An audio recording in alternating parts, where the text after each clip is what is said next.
Fala pessoal, professor Jonathan aqui. Hoje nós iremos resolver a prova inteira do Enem de 2020 de Física. Essa é a versão Enem 2020 da prova digital. Então vamos lá para o vídeo.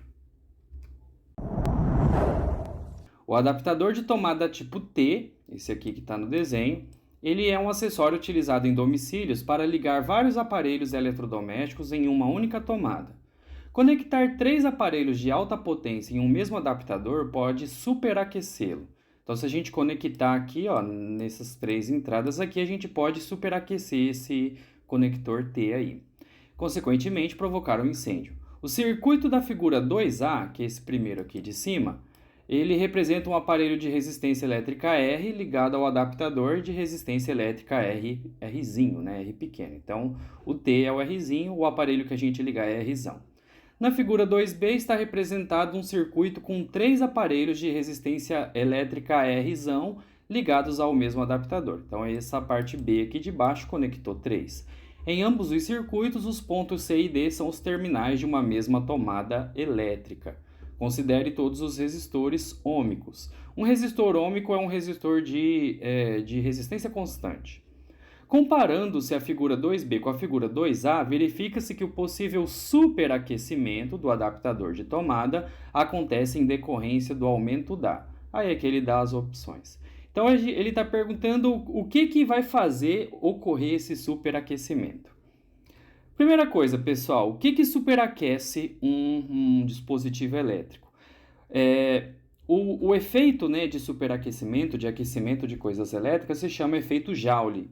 Esse efeito, pessoal, ele se dá devido a gente ter um fio aqui, por exemplo, um fio elétrico. Esse fio elétrico ele é composto aqui, né, dos átomos de que ele é feito. E aí quando a gente vai aplicar uma corrente elétrica aqui, essa corrente, que são elétrons, eles têm que passar tipo meio que na marra aqui por dentro desses átomos que estão aqui. E essa passagem dessa corrente por dentro de um material, ela passa como se fosse assim, gerando um atrito ali. Ela vai interagindo os átomos com os elétrons que estão passando ali e isso gera um aquecimento. Então, quando a gente aumenta corrente elétrica por um fio, uma corrente elétrica aí, a gente faz esse fio se aquecer. Então, se a gente pensar por aí que o que faz aquecer um fio ou um dispositivo são altas correntes, analisando aqui a gente já poderia pensar que talvez já seria a letra B, que é corrente em R, ou D, corrente entre C e D. Corrente em R, pessoal, seria a corrente só no resistorzão, mas o resistor Rzinho também tem corrente, também é a mesma corrente que passa nele. Então, só nessa primeira análise a gente já poderia falar corrente entre C e D, letra D. Mas vamos explorar mais esse exercício que ele é interessante. Então, se a gente representasse a letra A, seria mais ou menos uma coisa assim. Eu coloquei um liquidificador aí para representar essa resistência do Rzão e ela estaria conectada aí no conector T. No de baixo seria como se a gente tivesse ligado 3 aparelhos, os 3 aparelhos estão em paralelo, né? A principal característica de ser paralelo é que a corrente se divide, então a gente tem corrente passando aqui, né, em cada fio, em cada condução, ali em cada parte. Então, o que acontece? Nessa letra A, aqui nesse primeiro, se eu só tenho esses 2 caminhos, se eu tenho só esse resistor e eu tenho só um caminho para a corrente passar, essa corrente aqui que eu estou chamando de I, ela obrigatoriamente vai passar pelos 2, então a corrente que sai do C e entra no D ali é simplesmente I. Agora, aqui, quando a gente analisar o B, bem nesse ponto aqui, né, a gente pode chamar de nó. O nó em circuitos é um ponto onde a corrente se divide. Então, a gente poderia interpretar assim, ó. Se eu tenho 3 resistores, ou seja, eu liguei 3 aparelhos aqui, ó, que vão consumir essa energia, cada aparelho, como todos têm a mesma resistência, cada aparelho vai consumir I. Então, no primeiro momento eu só tinha um, ele consumiu esse I aqui. Num segundo momento, como eu liguei 3 e cada um vai funcionar normalmente, cada um vai usar I. Ou seja, se naquela parte do circuito ali eu tenho 3 Is, obrigatoriamente a corrente que vai passar no conector T, que é aquele primeiro, tem que ser a somatória desses 3 correntes. Então, a corrente que passaria nesse Rzinho vai ter que ser 3I. Então, a corrente que passa nesse conector de T ali teria que ser 3I, porque essa corrente, quando chegasse nesse nó, ela se dividiria, cada resistor pegaria I. Então, mais um motivo que, se eu estou fazendo passar aqui, ó, por exemplo, 3 vezes mais corrente no conector T, mais uma coisa para justificar esse superaquecimento aqui, que vai ocorrer entre os pontos C e D. Novamente justificando pela letra D. Mas a gente ainda pode fazer ainda uma análise mais matemática disso daí, a gente ainda pode atribuir valores para ter mais uma justificativa de que por que seria D. Se fosse uma terceira justificativa mais matemática, por exemplo, a gente tem pela primeira lei de Ohm que o potencial ele pode ser determinado pela resistência vezes a corrente. Como a gente está interessado em corrente, né, a gente está justificando ali a letra D, eu posso isolar essa corrente aqui, ó, e fazer ela V dividido por R. Se nós pegarmos, por exemplo, nessa parte B aqui, que eu tenho 3 resistores em paralelo, né, paralelo porque a corrente se dividiu aqui nesse nó, a equação de resistor equivalente em paralelo é essa daqui que faz a soma dos inversos. Se eu for somar isso aqui na matemática, né, eu vou tirar o mínimo dessa fração aqui, ó, como é tudo R, o mínimo é R, e aí para resolver fração a gente divide pelo de baixo, multiplica pelo de cima. Então, R dividido por R é 1, 1 vezes 1, 1.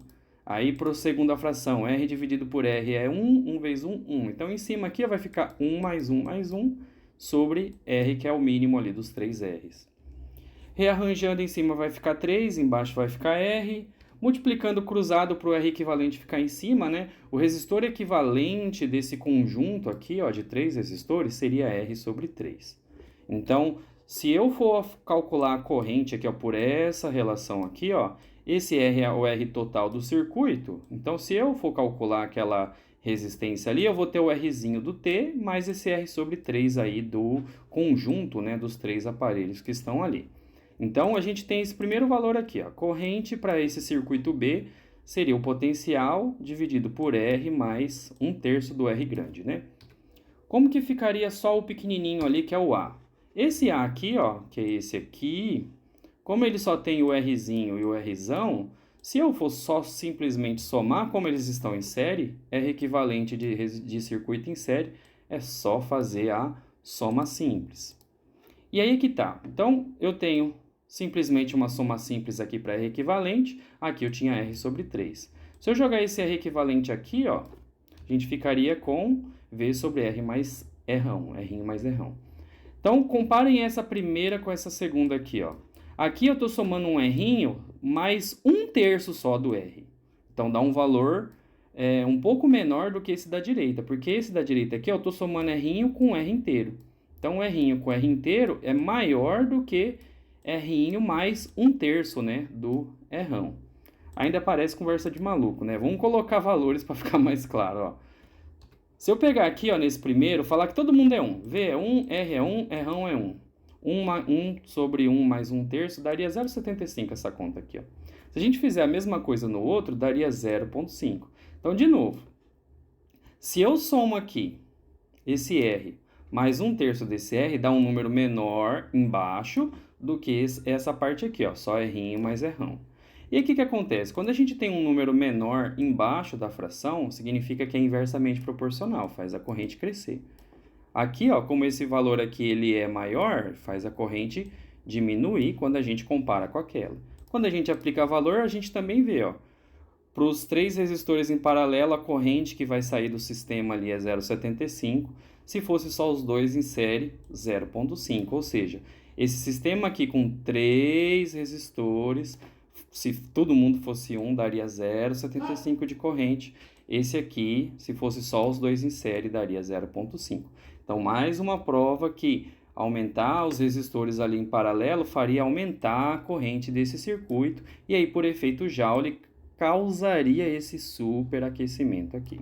Então, devido a isso, a resposta desse exercício é letra D, corrente entre C e D, e isso discutido de várias formas.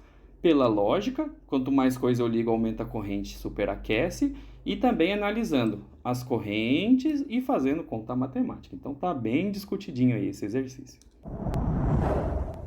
Para se deslocar e obter alimentos, alguns mamíferos, como morcegos e golfinhos, escolhi um morcego aí para ilustrar, contam com a sofisticada capacidade biológica de detectar a posição de objetos e animais pela emissão e recepção de ondas ultrassônicas. E aí ele quer o fenômeno ondulatório que permite o uso dessa capacidade biológica. Vamos ilustrar aí, ó. Então aí está meu morceguinho, e aí ele vai emitir essa onda ultrassônica, ele vai dar o gritinho dele lá.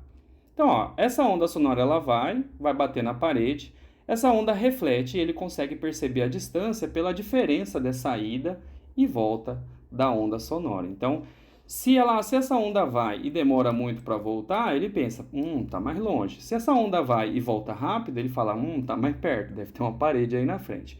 Então, o que permite ele fazer isso é a propriedade de, letra A, reflexão da onda sonora. Um fabricante de termômetros orienta em seu manual de instruções que o instrumento deve ficar 3 minutos em contato com o corpo para aferir a temperatura. Esses termômetros são feitos com o bulbo preenchido com mercúrio conectado a um tubo capilar de vidro. De acordo com a termodinâmica, esse procedimento se justifica por quê?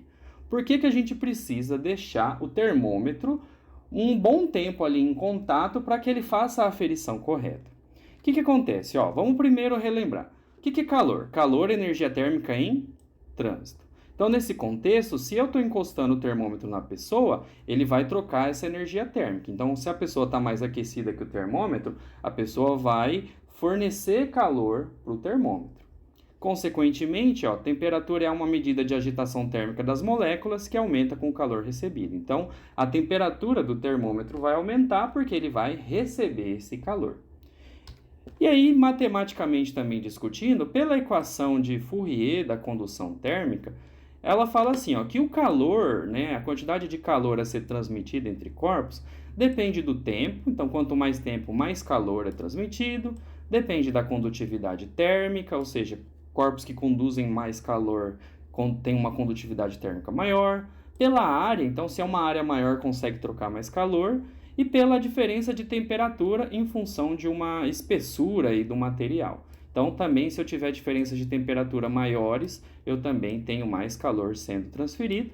E corpos mais largos, como está embaixo aqui da fração, demoram um pouco mais para o calor percorrer esse corpo.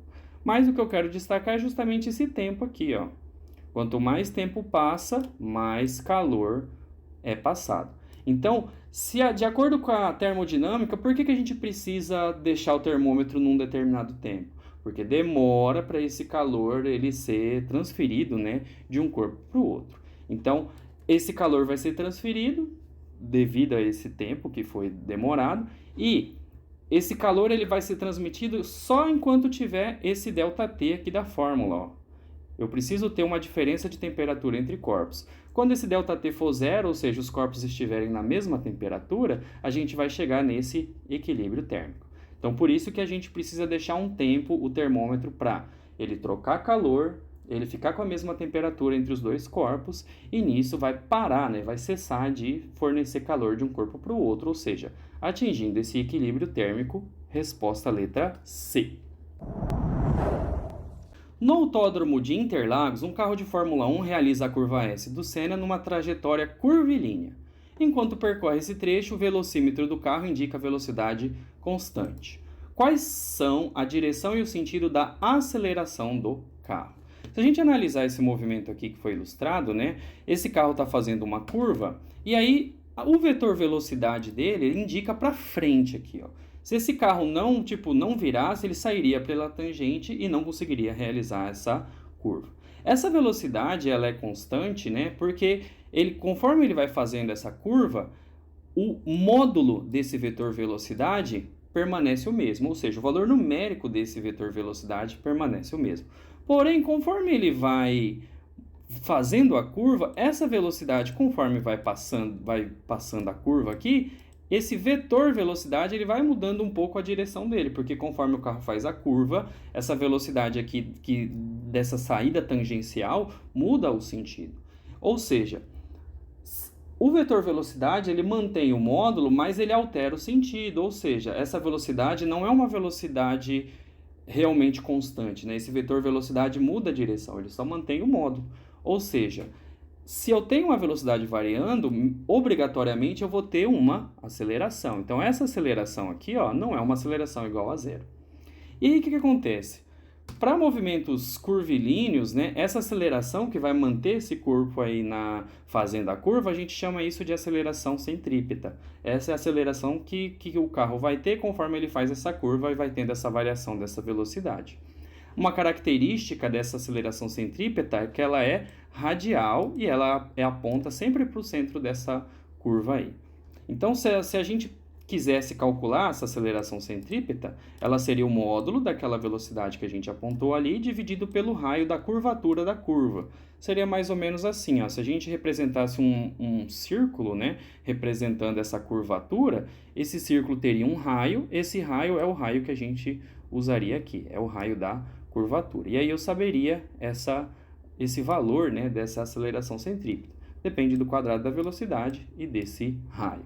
Então, essa aceleração desse carro é a aceleração centrípeta. A característica dela é que ela é radial, ou seja, ela aponta de acordo com o raio desse círculo e ainda é apontado para dentro. O sentido dela, né, é apontando aí para dentro da curva e devido a ela que o carro consegue fazer a curva, né, manter o traçado e ele não sai ali pela tangente. Ou seja, a resposta à letra B.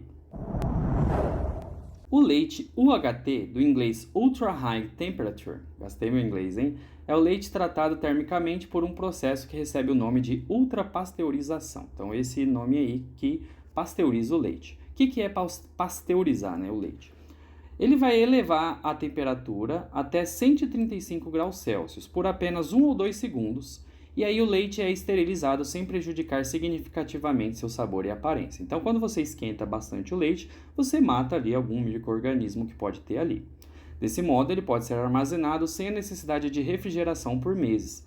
Tanto é que leite no mercado, né, a gente vê que ele fica na temperatura ambiente, né? Ele não é guardado, por exemplo, em geladeira, alguma coisa assim. Então, a pasteurização permite que a gente aumente o tempo, né, de armazenamento do leite. Para alcançar essa temperatura, sem que a água que o compõe vaporize, o leite é aquecido em alta pressão. Então, se você coloca uma coisa na alta pressão, na hora que a temperatura vai aumentando, por exemplo, igual aqui que está 135 graus, a alta pressão não vai deixar que essa água do leite, né, ela vaporize, porque a pressão segura ali as gotinhas em formato líquido ainda, ela não deixa aquele líquido virar vapor. Então, nossa panela de pressão, por exemplo, da nossa casa, a pressão alta que está ali não deixa a água que está ali virar vapor, ela segura ela como líquido com temperaturas maiores, 110, 120, e isso ajuda, né, a cozinhar o alimento. Então, é necessário, entretanto, resfriar o leite para evitar o seu cozimento. Por isso que ele falou que só fica de 1 ou 2 segundos. Se deixar muito tempo, o leite cozinha. E aí, acho que vira até leite condensado, né, igual tem pessoa que faz. Tá. Para tanto, a pressão é reduzida subitamente, de modo que parte da água vaporize. Depois que ele tira a pressão, aí a água vai vaporizar. E aí, com isso, a temperatura diminua. E aí a gente quer saber qual que é esse processo termodinâmico que aconteceu aí. Primeira coisa, calor latente é o calor necessário para mudar de estado físico um material. Então, esse calor gasto para vaporizar a água, a gente chama isso de calor latente. A gente tem até a fórmula, né, para calcular isso, Q igual a ml, em que Q é o calor, a gente normalmente usa calorijoule, M é a massa, que é grama ou quilograma, e o calor latente é exatamente essa definição que está aqui em cima. A unidade dele é uma combinação dessas aqui, né? Pode ser caloria por grama, joule por quilograma. Então, é quantos joules eu gasto para vaporizar, fundir, congelar determinado quilograma aí de um material. Então, o que acontece? Para eu esquentar, só para vocês verem como um exemplo, para eu esquentar 1 grama de água, eu gasto 1 caloria. Agora, se eu quiser vaporizar, eu passar de líquido para gasoso, esse mesmo 1 grama, eu gasto 540 calorias. Ou seja, se a gente analisar, quando ocorre esse processo que está descrito aqui e eu deixo vaporizar, vão ser gastos 540 calorias daquele material, daquela energia que está disposta ali. Então, se eu estou gastando essa energia ali em forma de vapor, eu estou mudando de estado físico, ele está retirando energia desse material e isso facilita com que depois essa energia acabe diminuindo e fazendo diminuir a temperatura. Esse é o mesmo processo que explica, por exemplo, o nosso suor. A gente sua, e esse líquido em contato com a nossa pele, ele utiliza o calor da nossa pele ali para vaporizar, fazendo esse 540 calorias aqui por cada grama, e isso faz com que abaixe nossa temperatura. Então a gente sua para o suor evaporar e levar com ele nossa energia baixando nossa temperatura. Então se nós olharmos aqui, ó, o que acontece aqui que vai explicar, ó, transferência de energia térmica durante a vaporização da água presente no leite. Então, essa água vaporizando, ela leva embora essa energia térmica devido ao vapor, ela carrega esse 540 calorias por cada grama e a consequência disso é fazer a temperatura diminuir. Os ventos solares são fenômenos caracterizados por feixes de partículas carregadas, lançadas pelo Sol no espaço em alta velocidade. Então, o Sol ele emite partículas além de radiação. Somente uma pequena fração dessas partículas atinge a atmosfera nos polos, provocando as auroras. A chegada dessas partículas à superfície pode gerar efeitos indesejáveis, interferindo nas telecomunicações, tráfego aéreo e linhas de transmissão de energia elétrica. E aí, o exercício pergunta assim, ó, esses efeitos são minimizados na Terra pela ação de sua. Então, o que faz minimizar a atuação dos ventos solares, dessas partículas que chegam aqui? Vamos entender, ó, o planeta Terra, né, ele tem um campo magnético. Por que ele tem isso? O planeta Terra, né, ele tem ali o núcleo, que ele é um núcleo de metais que está em movimento, e esse núcleo, conforme ele se movimenta, né, ele é carregado eletricamente, e essas cargas em movimento, elas fazem aparecer um campo magnético devido a esse movimento. Esse campo magnético, ele faz com que a gente tenha, por exemplo, no nosso polo norte, a gente vai ter o nosso sul magnético, e no nosso polo sul geográfico vai ter o nosso polo norte magnético. E essas linhas de campo magnético meio que magnetizam o planeta inteiro, e é devido a isso que nossas bússolas funcionam e diversos aparelhos funcionam. Então, o que vai acontecer? O Sol, na hora que ele emite a radiação para a Terra, se a gente não tivesse esse magnetismo, todas essas partículas ali iriam bater direto no planeta.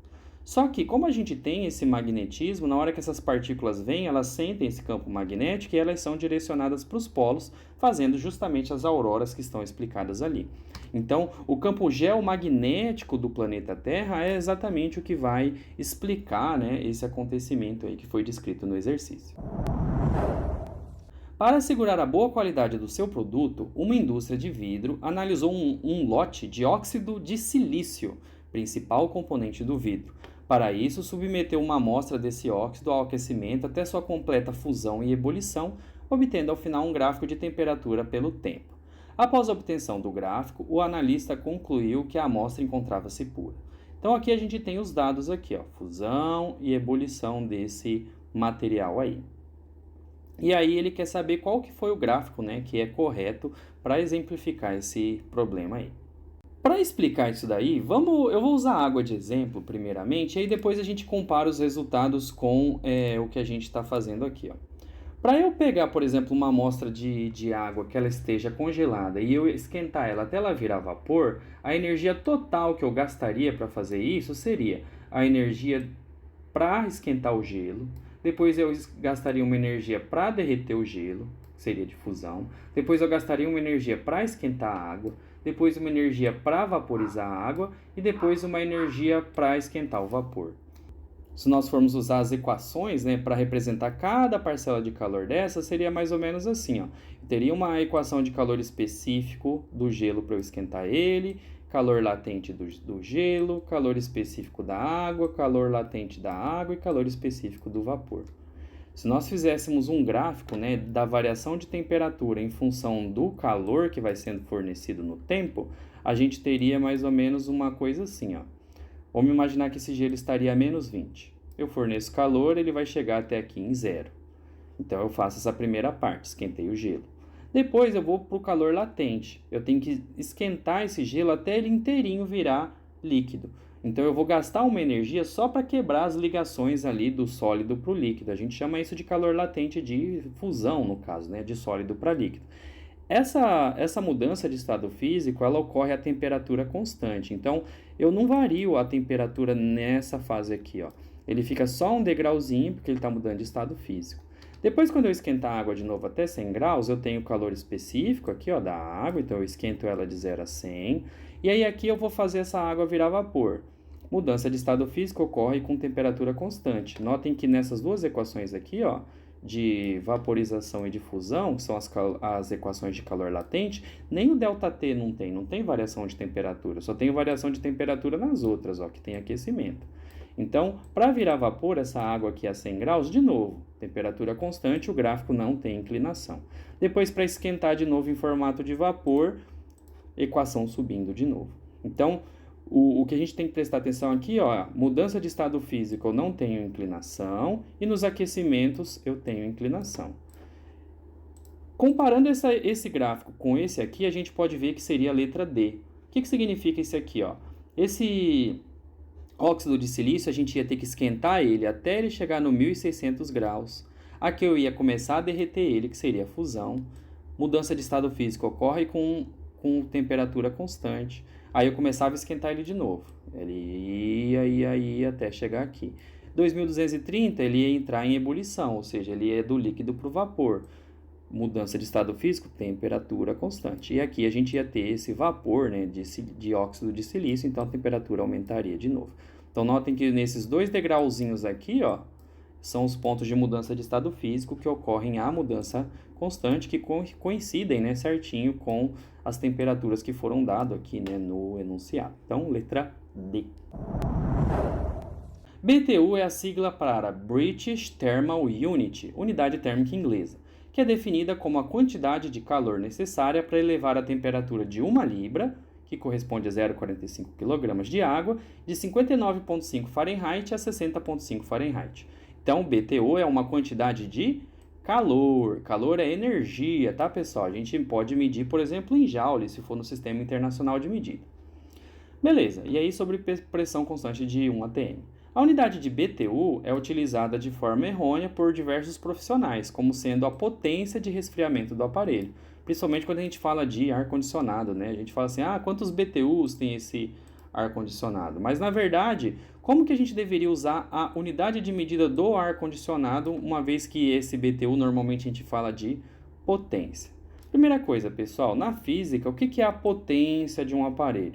É quanta energia eu gasto num determinado tempo. Nesse caso, a energia gasta é energia na forma de calor. Então, seria quanto de calor eu estou gastando no intervalo de tempo. Então, se calor é joule, ou nesse caso BTU, né, seria BTU por tempo, dividido por tempo. Como aqui está tudo vezes, eu não tenho nenhuma sugestão aqui, nenhuma alternativa que seja de divisão. Mas eu posso pegar esse tempo, colocar ele aqui em cima como multiplicação, e aí, se ele está embaixo, eu tenho que colocar um expoente negativo. Então, seria calor vezes um tempo elevado a menos 1. A única alternativa que tem isso, ó, calor e tempo a menos 1, é a letra A. Enem 2020 de Física. O custo de implantação de redes de transmissão aumenta linearmente com a distância da hidroelétrica. Ou seja, quanto mais longe, mais caro fica para eu implantar rede de transmissão de energia elétrica para hidroelétricas. Mais longe, gasta mais fio e tal, vai ficando mais caro. De modo que, a partir de uma certa distância, o uso de energia solar fotovoltaica, que não depende de distância, é favorecido. Então, ó, energia solar não depende da distância, porque você coloca a placa e no mesmo lugar você já usa a energia dela, então ela não vai depender da distância. Assim, em regiões isoladas da Amazônia, como é muito caro levar energia elétrica produzida por hidroelétricas através de redes de transmissão, o uso da energia solar fotovoltaica torna-se uma alternativa viável. Dessa forma, o gráfico que representa qualitativamente os custos do uso de energia solar fotovoltaica, ESF, e da implantação de redes de transmissão, RT, em função da distância, E. Então vamos interpretar aqui, ó. Vamos fazer um gráfico nosso, aí depois a gente compara com o que tem aqui, ó. Então eu tenho custo versus distância. Energia solar, o enunciado falou que não depende da distância. Então ele é um gráfico sem inclinação, o custo sempre é o mesmo para qualquer distância, porque a energia solar fica no lugar, então não tenho influência de distância. Agora, a hidrelétrica ela é mais barata que a solar de início, conforme o enunciado falou, só que conforme vai aumentando a distância, ela vai ficando cada vez mais cara. Se a gente olhar o gráfico que está parecido com esse, energia solar constante e hidrelétrica aumentando, é só a letra B. A resolução de um instrumento de medição é definida como a menor variação de uma grandeza que pode ser medida. Então, resolução é a menor variação de uma grandeza que pode ser medida. A gente vai lembrar disso daqui a pouco. Então, o paquímetro é um instrumento de medição de grandezas de comprimento linear. Então, ele mede comprimentos aí em forma de linha, ele não mede áreas, por exemplo. Um fabricante de componentes para portões eletrônicos produz eixos com diâmetros diferentes e possui paquímetros com resoluções de 0,02 mm, paquímetro A, e 0,05 mm, paquímetro B. Um funcionário dessa empresa mediu um eixo com diâmetro nominal de 11 mm, usando o paquímetro A, e outro com diâmetro nominal de 12,5 com o paquímetro B. E ele está perguntando assim, quais são as possíveis leituras que o A e o B em milímetro poderiam medir. Vamos interpretar aqui então. O paquímetro A ele tem 11 milímetros e ele tem resolução de 0,02. Isso significa que ele só consegue medir, fazer medições com 0,02 de resolução. Então, se for variações menores que esse valor, por exemplo, ele não consegue pegar. Essa é a menor medida que ele consegue identificar. O paquímetro B, que mediu 12,5, né, ele tem resolução de 0,05 milímetros. Ele tem resolução maior do que o outro. Isso quer dizer que esse primeiro, como a resolução é menorzinha, ele consegue pegar mais detalhes do que esse paquímetro B aí, por exemplo. Então, como ele só mede de 0,02 em 0,02, medidas possíveis do A teriam que ser 11, 11,02, 11,04, 11,06. Notem que ele não consegue pegar tipo 11,01 e 11,02, porque a menor resolução dele é 0,02. E o B? Poderia medir para baixo 12,45, poderia medir 12,50, 12,55, mas ele não consegue medir 12,51, 52, porque a resolução dele é maior que isso. Ele não consegue pegar detalhes menores, ele só consegue medir aqui, variando de 5 em 5. Então, se a gente olhar aqui as possíveis medições, o único que atende, né, essas resoluções seria esse aqui, de 11,04, que ele mede de 2 em 2, e de 12,55, porque esse aqui mediria de 5 em 5. Os outros todos, nenhum consegue encaixar nessa lógica que a gente aplicou aqui. Os materiais são classificados pela sua natureza química e estrutural, e as diferentes aplicações requerem características específicas, como a condutibilidade térmica, que é a facilidade que os materiais têm em conduzir calor, quando são utilizados, por exemplo, em utensílios de cozinha. Então, na cozinha, a gente tem que tomar cuidado com os materiais que a gente usa, né? Porque senão é mais fácil queimar a mão, ou ele pode esfriar mais rápido, ou ele queima o que você estiver fazendo. Então, a gente tem que levar isso em consideração na cozinha, né? Assim, os alimentos são acondicionados em recipientes que podem manter a temperatura após o preparo. Considere a tabela que apresente a condutibilidade térmica K de diferentes materiais utilizados na confecção de panela. Então, tem esses 5 materiais aqui, cobre, alumínio, ferro, vidro e cerâmica, e aqui as condutibilidades, né, ou condutividades térmicas. Ele quer saber qual dos materiais é recomendado para manter um alimento aquecido por um maior intervalo de tempo. O que acontece aqui então? Se a gente pegar de baixo para cima, quanto maior os valores aqui de condução térmica, mais ele conduz o calor. Então, se eu fizer uma panela de cobre, ela conduz mais rápido para fora da panela o calor, fazendo ela esfriar mais rápido. Se a gente olhar agora o contrário, de baixo para cima, são materiais que isolam melhor o calor. Eles mantêm o calor mais tempo lá, porque a condutividade é baixa. Se ele conduz pouco, o calor fica preso, demora mais para ele esfriar. Então, cerâmica seria o que mais isola e o que menos conduz. Então, a resposta aqui tem que ser letra E. As células fotovoltaicas, placas semicondutoras compostas de silício, são componentes principais dos painéis solares e são capazes de converter com certa eficiência parte da energia dos raios solares em energia elétrica. Então, a placa solar transforma raio solar em energia elétrica. Essa conversão é causada pelo fenômeno físico chamado de efeito fotoelétrico, que pode ocorrer em uma variedade de materiais, incluindo metais e semicondutores. Na superfície dos metais, a sequência de eventos que caracteriza esse efeito, de forma simplificada, é... Então, primeira coisa, o que é o efeito fotoelétrico? Efeito fotoelétrico é o fenômeno em que elétrons são ejetados de uma superfície quando ela é irradiada por uma luz de uma frequência que seja suficientemente alta. Quando a gente incidir num determinado material, principalmente metais ou semicondutores, uma luz. Essa luz ela precisa ter uma frequência de corte. Então, se ela tiver uma frequência suficientemente alta, ela vai conseguir arrancar elétrons desse material. Então, eu incido luz, ele tira elétrons e esses elétrons eles podem ser conduzidos numa diferença de potencial, fazer uma corrente elétrica e ligar um sistema. Ou seja, como que é o efeito fotoelétrico? A absorção de fótons pelo material, então o material vai absorver esse fóton. Se esse fóton tiver uma determinada frequência suficientemente alta, ele vai fazer o quê? Emitir elétron. Então esse fóton atinge o átomo e esse átomo emite um elétron e esse elétron vira uma corrente elétrica. Então resposta letra A. Enem 2020 de Física. Diversos brinquedos são constituídos de pilhas ligadas a um motor elétrico. A figura mostra uma pilha e um motor acoplados, em que esse epsilon, né, esse Ezinho aqui, ó, representa a força eletromotriz, Fem, da pilha. Então, aqui, ó, essa pilha aqui, ó, esse gerador aqui, ó, ele tem essa força eletromotriz. E epsilon linha, representa a força contra-eletromotriz do motor, que seria esse daqui. Notem que a força contra-eletromotriz está contrária a esse potencial gerado pela pilha. O que é força contra-eletromotriz, pessoal? O motor, pessoal, quando ele tá girando, né? Como ele gera uma corrente elétrica ali, ele também vai gerar uma diferença de potencial devido a esse giramento.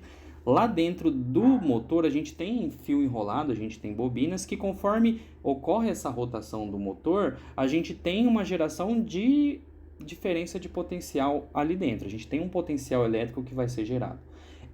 Esse potencial elétrico, ele tem o sentido oposto da energia que fez esse motor girar. Ou seja, a energia faz o motor gira, ele cria também um potencial elétrico e esse potencial elétrico é contrário ao potencial elétrico que foi gerado ali, né, pela energia. Então, quando isso ocorre, isso faz com que, como a gente tem diferenças de potenciais tipo da geração e dessa parte contra-eletromotriz, isso faz com que o potencial ali tipo resultante ali dentro do motor diminua um pouquinho. A geração de energia, né, da pilha tem uma resistência interna R e o motor tem uma resistência ali R' interna. Então, um problema comum que danifica esses brinquedos é o travamento do eixo do motor. Então, se por acaso esse eixo do motor travar, isso pode gerar um problema. Então, o que ocorre com a força contra-eletromotriz e com a energia fornecida pelas pilhas que ocasiona danos ao motor quando o eixo de rotação é travado? Então, energia está sendo fornecida, o motor gira, ele girando, ele gera uma força contrária à que fez ele girar. E aí, o que aconteceria se esse motor parasse de girar? Vamos fazer uma equação aqui desse circuito que está aqui, ó. Vamos pegar esse e colocar uma equação ali. Então, eu tenho um potencial gerado pela pilha, estou chamando de V. Vou subtrair o potencial da resistência interna da pilha. Vou tirar aqui o potencial da força contra-eletromotriz e vou tirar o potencial da força interna do motor. Se a gente somar os potenciais, né, ali pelas leis das malhas, isso tem que dar igual a zero. Agora, se esse eixo desse motor parar, eu vou cancelar a força contra-eletromotriz. Ou seja, esse V do motor aqui, ó, ele vai ficar igual a zero. E qual que é a consequência disso? Se o motor parou, essa força contra-eletromotriz ficou zero, todo o potencial da pilha vai ter que ser gasto na resistência interna da pilha, que é pequenininha, e aí o que sobrar vai tudo para a resistência interna do motor. Ou seja, toda essa energia que foi direto ali no motor vai ter que ser gasta ali nos enrolamentos, na fiação. Isso faz com que a energia nesses fios ali que estão enrolados dentro do motor faz com que a corrente aumente muito. E isso, pelo efeito Joule, faz com que ele se aqueça e isso pode danificar. Então, o que vai acontecer? Quando o eixo de rotação é travado, a força contra-eletromotriz ela vai ser zero e toda a energia fornecida pela pilha passa a ser dissipada na resistência interna do motor e isso causa, né, dano justamente porque essa energia vai superaquecer o fio e a resistência interna que tem ali no motor. Então, por isso que Os motores, hoje em dia, eles têm uma proteção para quando esse eixo ele é travado, para que não ocorra, né, esses danos aí que foi comentado no enunciado. Então, letra D. O desfibrilador salva vidas de pessoas que são acometidas por ataques cardíacos ou arritmias. Ele dispõe de um capacitor que pode ser carregado por uma fonte com alta tensão.